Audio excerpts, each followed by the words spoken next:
2025 সাল নাগাদ বিশ্বে পঞ্চম পারমাণবিক শক্তিধর হয়ে উঠতে পারে পাকিস্তানের বিষয়ে কথা বলতে আমাদের সাথে আছেন ঢাকা বিশ্ববিদ্যালয়ের নিউক্লিয়ার ইঞ্জিনিয়ারিং অ্যান্ড টেকনোলজি বিভাগের সহযোগী অধ্যাপক ডক্টর শফিকুল ইসলাম। জনাব শফিকুল ইসলাম, জনাব শফিকুল ইসলাম, আমরা জানতে চাই যে এই যে নিউক্লিয়ার বোমা যেগুলি বানানো হচ্ছে বা এটি নিরাপত্তা কতটুকু বাড়াতে সহায়তা করছে নাকি নিরাপত্তাহীন করছে পৃথিবীকে আরো বেশি? আপনারা বিজ্ঞানের দৃষ্টিতে কিভাবে দেখছেন বিষয়টি?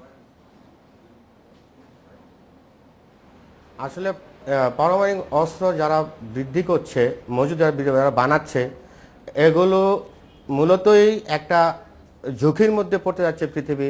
এটা আমি দৃঢ়ভাবে বলতে চাই।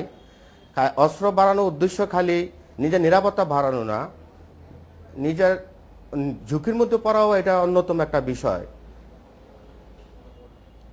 এই ঝুঁকি যে আছে সেটি যারা রাজনৈতিক সিদ্ধান্ত নিচ্ছেন তাদেরকে বোঝানোর জন্য সারা পৃথিবীতে যে উদ্যোগগুলি সেইগুলি যথেষ্ট মনে করেন কিনা, নাকি এখানে আরো বেশি নাগরিক উদ্যোগ, সচেতনতা এগুলি বাড়ানো দরকার?